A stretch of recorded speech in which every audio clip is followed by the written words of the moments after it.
Bem, muita satisfação estar aqui. Eu queria começar agradecendo Deise pela última gentileza, porque estava falando Francisco, até que ela finalmente falou Chico, né? Todo mundo me conhece como Chico Soares. Quando querem me elogiar, falam professor Chico Soares.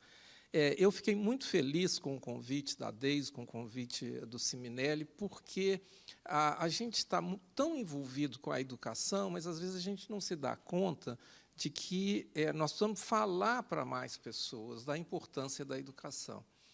E, quando foi o recorte territorial, foi do quadrilátero ferrífero, aí me tocou muito.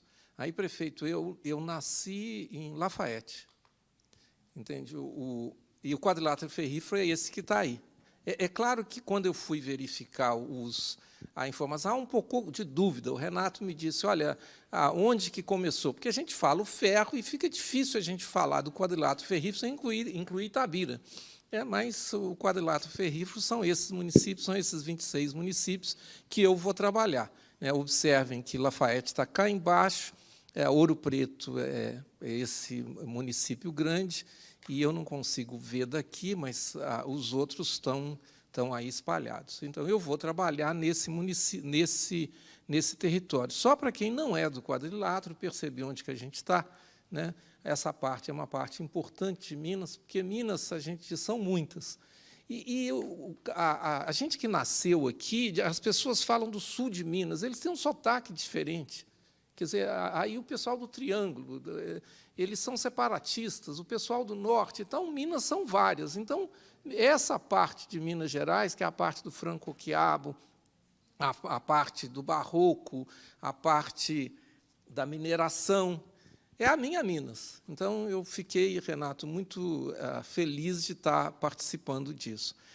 Eu tenho que falar várias coisas, mas vou me concentrar em falar muito do direito, rapidamente, e depois dos indicadores. Ou seja, um direito que não é monitorado, ele é uma utopia, tem que ser monitorado. Bem, eu queria, entretanto, deixar muito claro que, quando a gente está falando de educação, nós estamos falando de formação integral. Há muita discussão, a gente sempre, eventualmente, podemos até discordar aqui e ali, mas a gente não vai discordar muito dos objetivos. Agora, os objetivos são amplos. Então, é o desenvolvimento da pessoa, você, pessoa, se florescendo. A educação precisa te dar chance, se você quer desenvolver ou tem mais condições. Mas também da cidadania, não é só você, pessoa, não é só você, indivíduo, mas é também você, cidadão, mas também você participando da sociedade, gerando riqueza para todos, que é a última parte. Quer dizer, a educação ela tem que ter clareza de que é também objetivo dela diminuir as desigualdades sociais.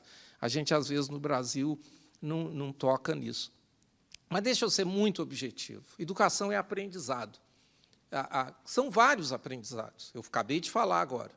Eu apanho muito, porque cada afirmativa que você faz tem pessoas que discordam. Então, essa daqui já gera problema. Mas, perceba, quando eu estou falando aprendizado, estou falando aprendizado de forma larga. Às vezes, a pessoa esquece. Eu falei desigualdade, eu falei da pessoa, eu falei das questões de cidadania. Tudo isso eu estou chamando de aprendizado. Tá? Muito bem. Eu não vou passar desde aqui, deixa eu colocar o que eu chamo de aprendizado hoje. É como eu coloquei nesse quadro, como se isso aqui fosse o diploma do estudante. Então, o que são os aprendizados? São esses pontos. Eu podia botar um ponto maior, um ponto menor. Mas esses pontos são o seu aprendizado. Mas a vida, ela te pede solução de problemas concretos. Então, o que eu tenho que fazer? Frequentemente, a vida te pede para você, olha, eu vou sair aqui do lado esquerdo, em cima, e tem que chegar lá do lado direito, embaixo. Isso é uma trajetória. Quer dizer, eu vou colocar esse aprendizado em funcionamento para o meu benefício. Então, isso é muito conhecido. Tem teoria da inteligência desses autores, que ele fala que são duas coisas que você tem que saber. O que está cristalizado? São os aprendizados. E agora, como que você usa? Então, é o fluido e o cristalizado. Gente, isso é tão importante. Quer dizer, não adianta, assim, a minha geração, né, eu tenho 68 anos, a gente aprendi a programar computador. Hoje as crianças, o meu filho faz de forma diferente. Aliás, ele disse, não ensino mais. Só que a minha cabeça é da inteligência fluida. Eu vou pensar, não tem que ter repertório. Outro dia, eu não conseguia mudar a língua do meu celular. Aí a pessoa que está do meu lado, pum, rodou. Quer dizer, isso aqui, de passar a mão, não faz parte de quem aprendeu a programar em Fortran. É outro mundo. Tá? Então, eu tenho que ter as duas coisas, percebe? Então, educação, gente, deixa eu insistir, se vocês levarem uma coisa, levem isso. Tem que ter aprendizado, e esse aprendizado tem que virar repertório, mas só isso não funciona. É uma brigalhada danada, porque em educação, esse usar, tem gente que chama de competência, o outro grupo não gosta, mas, no fundo, é isso, a criança precisa aprender e precisa ser melhor por causa disso. Bem, por que eu falo direito à educação? Bem, eu falo direito à educação como o direito de aprender. Eu vou passar mais rápido, gente, eu espero manter. Esse menino que levantou a mão, ele vira para a diretora e fala, diretora, eu tenho direito de aprender o quê? Olha que pergunta. Porque o nosso país, nós todos vamos concordar, o que caracteriza o Brasil? Como a exclusão. Nós não aceitamos que todo mundo é cidadão. Mas a nossa Constituição diz que é direito à educação. Então, ele está ali, eu o chamo de Jonathan, esse menino simpático, e não somos só nós que estamos interessados nisso. Quer dizer, a gente tem hoje um grande acordo internacional, são 17 objetivos, e o quarto objetivo é o objetivo da educação. Quem faz a secretaria... Ops, agora foi demais. Ô, gente, eu passei um aperto tão grande hoje cedo, porque a minha apresentação sumiu. E, como eu disse, eu não podia ligar para o meu filho e falar, filhinho, onde que ela foi parar? Então, eu ainda estou aqui um pouco acelerado assim, com as coisas. Eu tenho que fechar isso aqui. Está vendo? Isso é repertório. A gente, repertório é tão... Não, estou cheio de gente... Estou cheio de gente aqui da universidade. Essa coisa de repertório é muito séria, sabe por quê? Nós temos a ilusão de que eu vou, através de deduções, chegar na resposta. Entende? Tem que ter repertório, a gente tem que ir na escola, a gente tem que aprender. O Educação 2030 vamos dizer, ele é secretariado pela Unesco, é a grande iniciativa internacional sobre educação. Eu tiro muita satisfação que eu estava no INEP, eu fui na delegação brasileira e nós assinamos virtualmente isso aí. Assinamos o quê? Uma coisa muito razoável. Assegurar educação inclusiva, equitativa, de qualidade e promover a oportunidade de aprendizagem ao longo da vida para todos. Quer dizer, inclusiva, equitativa, eu vou elaborar isso, e de qualidade. Então, é isso que a gente quer. É isso que o menino levantou e falou, olha, eu tenho direito. A gente precisa disso. Tá? Nós temos muita dificuldade em aceitar que o direito tem que ser monitorado. A educação, a Deise fez uma introdução muito simpática, Deise, quando você fala que, olha, a educação ela não pode ser avessa ao concreto, à medida. Mas é muito complicado isso, porque a educação, como eu falei no primeiro slide, envolve muita coisa. Tá? Mas ela tem que ser monitorada. E como que ela vai ser monitorada? Aqui são 3 resultados. APA, acesso, permanência, aprendizado. Como eu queria que as pessoas soubessem. Educação tem várias coisas. Mas me diga se a criança teve acesso, me diga se a criança permaneceu, me diga se a criança aprendeu. E isso, gente, tinha que estar na rotina da administração pública. Isso não é tão complicado assim. Então, quando você chega numa cidade, vou usar Congonhas de novo, você chega em Congonhas, eu queria assim que você olhasse, não é só o Profeta, ou um museu que eu ainda não conheço, você fala, escuta, aqui as crianças têm acesso, aqui as crianças aprendem. Quer dizer, quando alguém chegar e falar para o prefeito, as crianças aprendem, o que elas aprendem? E isso a gente mudaria, porque lembra lá do que nós estamos falando, seria para todos. Eu preciso elaborar isso, mas eu queria começar com o primeiro indicador. Então, se eu chegar lá em Faete, chegar em Moeda, chegar em Alvinópolis, quando a gente perguntar como está a trajetória, a maioria de nós aqui dentro, nós tivemos uma trajetória regular. O que é isso? 6 anos, na nossa época era 7, né? 7 anos, primeiro ano, 8 anos, segundo ano, e assim sucessivamente. Então, isso é que é trajetória. Então, trajetória é uma associação entre a idade do estudante, o ano escolar, agora não fala mais série, fala ano escolar, e o resultado. O que é resultado? Ele pode ter sido promovido, ele pode ter abandonado, essas coisas. Tá? Então, o resultado pode ser promoção, repetência, abandono ou evasão. Eu estou em processo ainda, trabalhando lá com a minha colega da Faculdade de Educação, a professora Tereza, nós criamos 4 tipos de trajetórias. Tá? Então, a primeira trajetória é a regular. As outras 3 têm problemas. Tá? A segunda é um pouquinho, e a 3 e 4 são complicadas. O Zé Marcos é da minha geração, né? Você vai lembrar, né, Zé Marcos? Prepare o seu coração para as coisas que eu vou contar. Até foi uma música de um festival, né? Você lembra, né? Então, é muito duro quando a gente vê esse resultado. Então, aqui eu estou dando primeiro a boa notícia.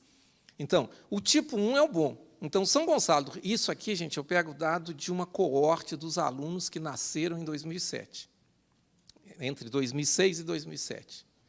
E olho onde essas crianças estavam 9 anos depois. Se elas terminaram, como a gente falava, o ensino fundamental. Tá? O fundamental tem Fundamental 1, Fundamental 2. Esses são os bons resultados. E esses aqui são os resultados ruins. Então, olha a moeda. Só 30% dos estudantes que começaram em 2007 tiveram trajetória regular. Só 30%. Agora, olhem que vocês não olharam, São Gonçalo do Rio Abaixo. Porque, quando eu falei que era o primeiro, todo mundo falou, nossa, São Gonçalo... Não, é só 75%.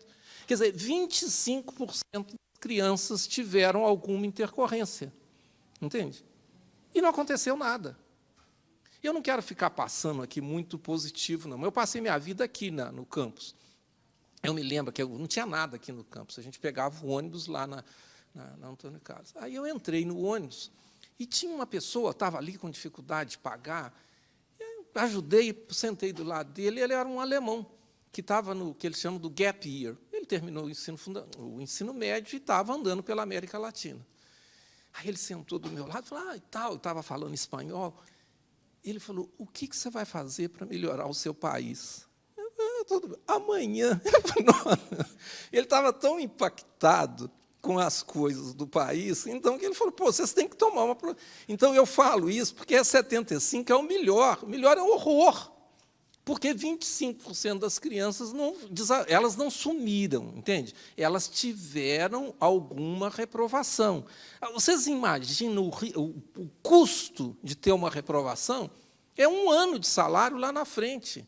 Quer dizer, então, isso tudo vai passando. Por que eu estou sendo assim um pouquinho enfático?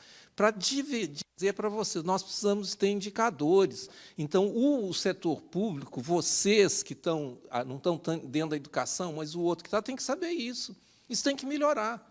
Entende? Bem, então, trajetória. Esse dado ele ainda não é muito usado. Tá? Está começando a ser, porque o INEP agora tem um estudo que a gente acompanha cada criança. Tá? A Geniana, ela tem o nome, a idade e o local de todas as crianças de Minas Gerais. Aí ela não dorme à noite, porque é difícil. Bem, eu não quero que a criança fique na escola, que ela aprenda. Tá? Nós podemos discutir aqui agora o aprendizado. Nós temos dado de aprendizado de leitura e de matemática. Isso não é algo consensual, existem dificuldades, mas eu insisto, eu conheço muito bem isso, não é viciado. Ou seja, o que nós temos aqui, você pode dizer, se eu pegar o item, o texto que a criança leu, eu falo, não podia ser um texto diferente, tá? Mas o dado não é viciado. Muito bem. A gente divide em 4 níveis. Eu divido no nível insuficiente, que precisa de recuperação. No nível básico, que precisa expandir. Ele sabe muito pouca coisa, mas sabe. Quer dizer, ele precisa expandir aqueles pontinhos. Ele tem pouco pontinho, precisa expandir um pouquinho. O adequado, que precisa aprofundar, e o avançado. Então, 4 níveis. Tá? Então, agora, olhem aí. Aqui eu estou colocando, primeira notícia boa. Olha, Catas Altas, Santa Bárbara, Sarzedo e Moeda. 5º ano, em 2017. E Lafayette. Eles estão com muita gente acima no adequado e no avançado. Tá? Ou seja, nós temos boas notícias em alguns lugares, em muitos lugares. Tá? Mas, agora, olha o 9º ano. Não dá para falar tudo, que é muita coisa. No 9º ano, gente, insuficiente, básico, adequado e avançado. Então, se uma pessoa chega para você e fala que é de Rio Acima, dificilmente ela vai estar aqui na UFMG.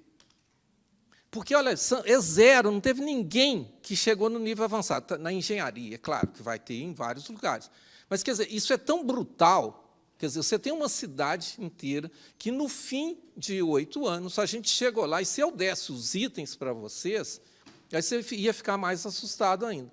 Ou seja, nós estamos convivendo num país, e não dá para ficar também só pessimista, eu quero insistir nisso. Quando eu falei, olha, o Fundamental 1, as crianças estão aprendendo a ler.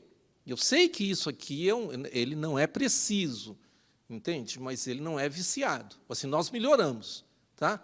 Mas nós, infelizmente, temos uma situação que nós precisamos mudar.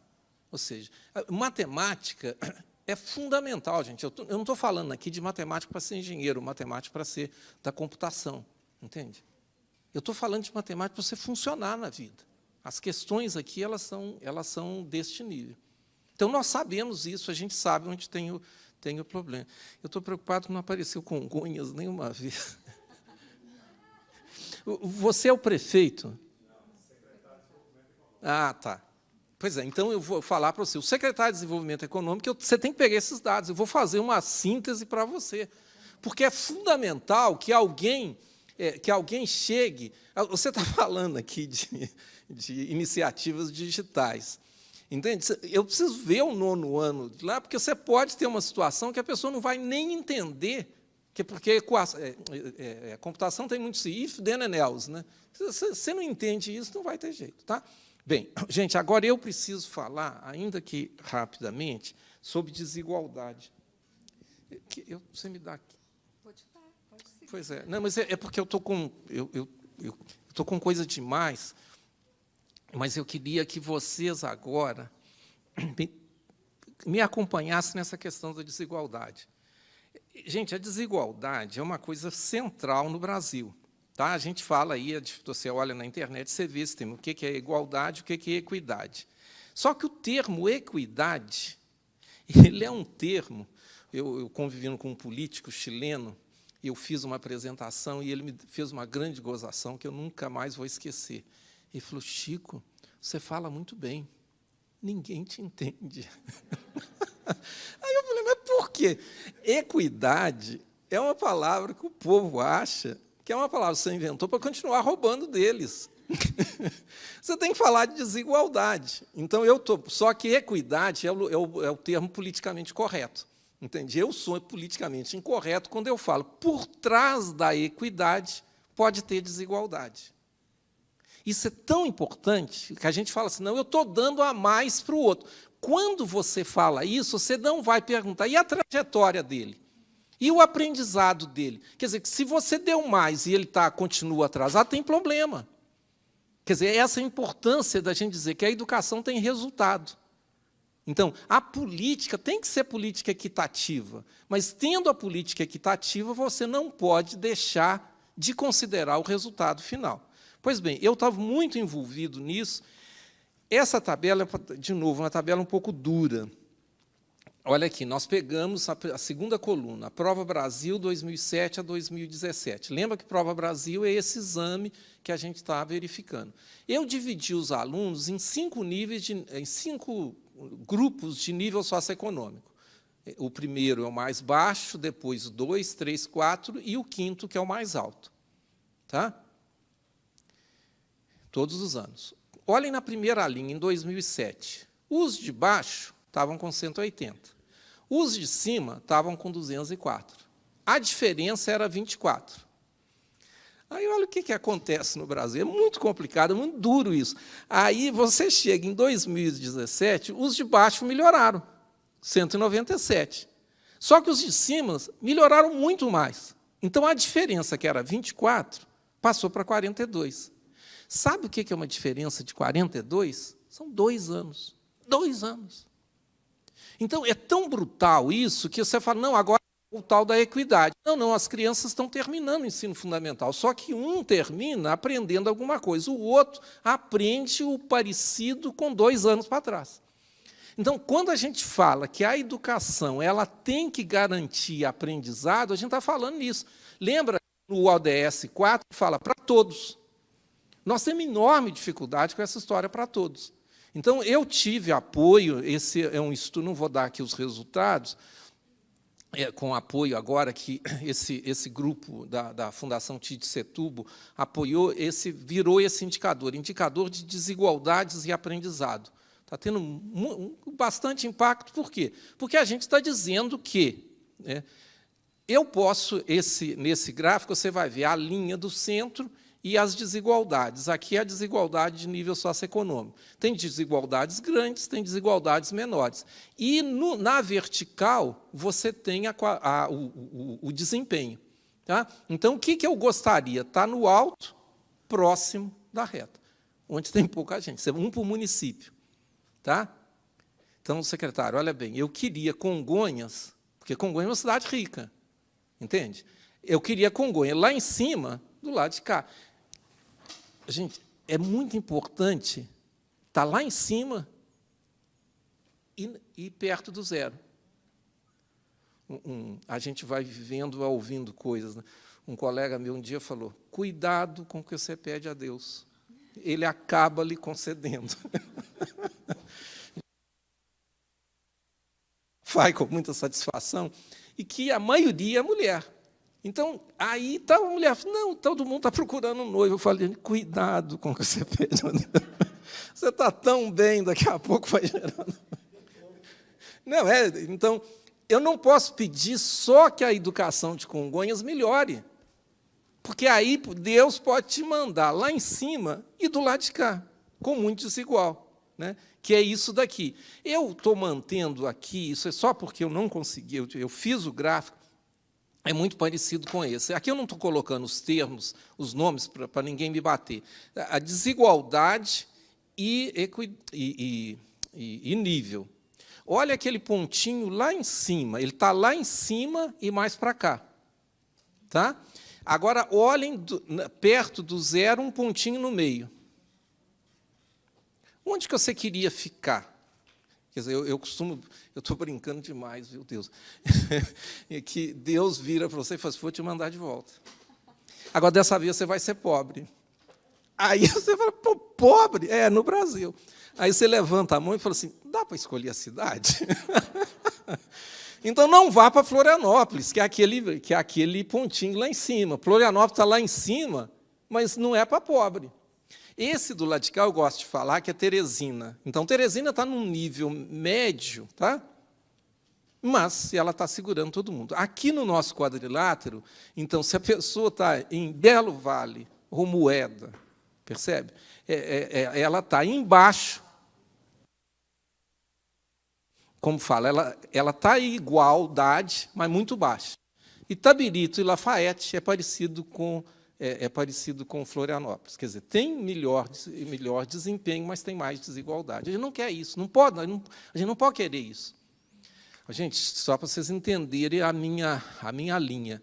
Eu estou dizendo educação é aprendizado precisa ser monitorado. Daí tem muitas consequências disso, mas se a gente não impacta isso daqui, a gente começa a viver num outro mundo. Então, o Brasil tem problema de desempenho e tem problema de desigualdade. Qual é o grande indicador que se usa para medir a educação no Brasil? Todo mundo só fala no IDEB.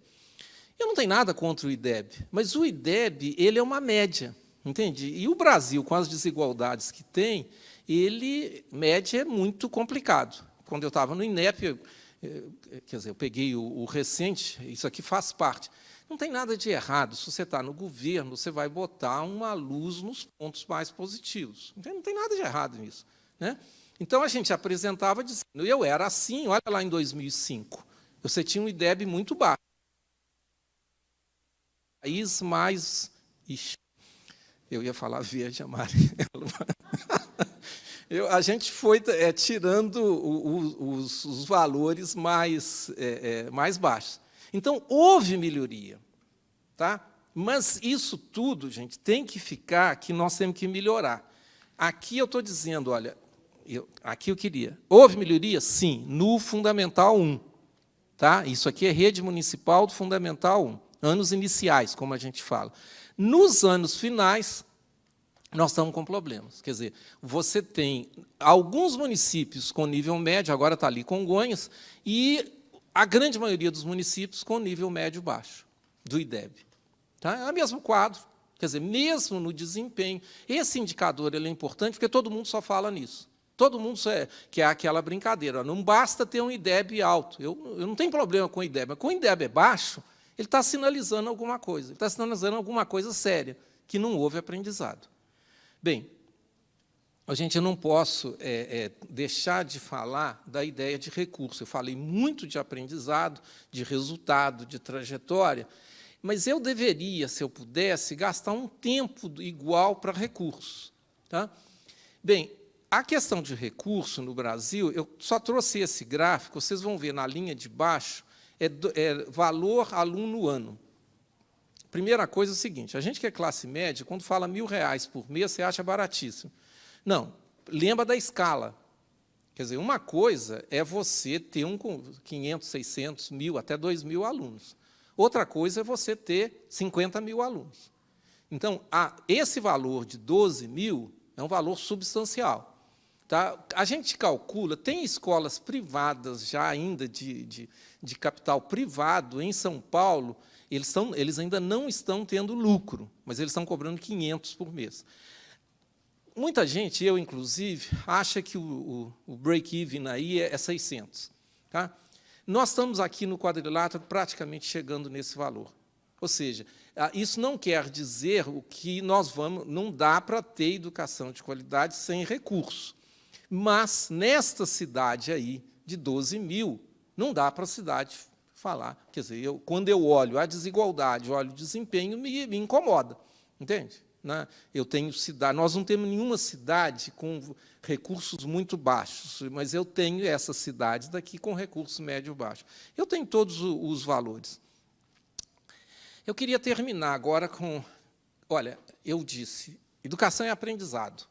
Guardem isso, educação é aprendizado. São dois aprendizados, o aprendizado do repertório, o aprendizado de utilizar o repertório. E isso é que é a proposta pedagógica da escola. Então, a escola tem que dizer o que ensinar, como avaliar. Cada um desses termos vai exigir uma determinada tecnologia. O que ensinar é currículo. A Geniana está lá envolvida com o currículo da educação básica, com o currículo do ensino médio. Tá? Como ensinar? Não tem uma maneira única de ensinar. Mas existem maneiras melhores para ensinar. Uma coisa é eu ter repertório, outra coisa é eu usar o repertório. Para eu aprender a usar o repertório, eu vou ter que ter pedagogia diferente.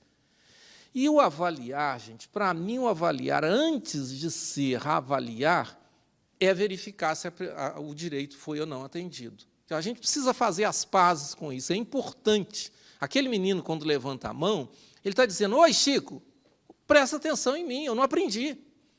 Quer dizer, agora, no Brasil, a gente fala, eu não vou lhe dar o direito de me dizer que você não aprendeu.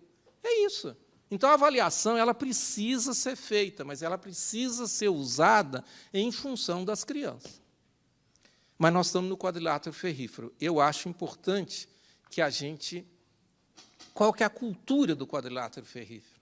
Quer dizer, eu nasci, como eu disse, eu nasci em Lafayette, perdi a ligação com a cidade. Mas isso aqui tem religiosidade, tem o barroco, que me incomoda muito, e tem a mineração. Perceba, isso daqui faz parte da nossa cultura. E eu termino.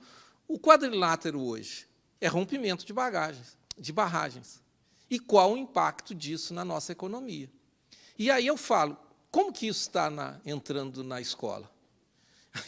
Se eu chegar em Congonhas, olhar o currículo da escola, não tiver nada que fala de mineração, não tiver nada que fala de rompimento, com a certeza que é isso, tem alguma coisa errada. Percebe? Quer dizer, então, quando a gente está falando de aprendizado, nós não estamos falando de alienação. Mas não é para eu agora chegar e me reduzir a isso. Olha, é um desastre. São desastres que aconteceram. Mas a vida está continuando. Como que essas crianças que estão aqui vão ter uma educação que as permitam viver depois dessas coisas e viver melhor, né? Eu me preocupo, Renato, muito com essa questão da economia. Eu acho que a mineração aqui foi muito importante, e eu não sei qual que é o futuro que nós vamos ter de mineração. Quer dizer, vocês que conhecem isso, lá, eu não sei como que está lá em Congonhas, mas eu acho que essas coisas têm que estar na escola. Gente, é isso, muito corrido para dizer, olha, a educação básica ela tem que estar na preocupação de vocês, de todo mundo. Entende? Como um direito. Mas, e lembrando, como um direito para a pessoa que vai pegar o econômico, vai pegar o pessoal, quer dizer, quando eu estou falando o pessoal, eu estou falando da cultura. Me dói um pouco quando a gente está falando Ouro Preto, em 1700, era uma cidade importante no mundo. O que se compôs de música barroca em Ouro Preto é parecido com vários outros lugares. Nós perdemos isso. Quer dizer, ser mineiro, ser do quadrilátero, significa conhecer também essas coisas. Então, eu fico sonhando com uma educação que fosse mais relevante, que fosse menos desigual e que fizesse as pessoas um pouquinho mais felizes. Eu falei muito, mas eu preciso terminar com um último caso. Mineiro adora casa. Todo caso que eu conto, ele tem muito de verdade, mas eu tenho que florear um pouquinho. Esse me impactou muito. Eu conheci um vietnamita num congresso internacional. E é muito impactante, porque ele, criança, ele entrava como é que fala? Nos túneis para proteger das bombas. Quer dizer, aqui no Brasil a gente via só na televisão, né? A segunda vez que eu encontrei com ele, eles deram um salto. O Vietnã continua um país pobre, mas eles deram um salto na educação muito grande, medido pelo PISA. Semana que vem vai sair o novo resultado do PISA. Aí eu perguntei para ele, puxa, mas como? E ele conhece o Brasil. Ele falou, Chico, não me leve a mal. Aqui no Vietnã, todo mundo é vietnamita. Eu engoli em seco e falei, é verdade, no Brasil nem todo mundo é brasileiro. Então, é muito complicado. Quer dizer, se vocês guardarem um número, guarde o 75. Agora, guarde o 75, lembrando que é 100. 25% foi embora. Tá? É isso, um pouco com cores fortes, mas tá bom, obrigado.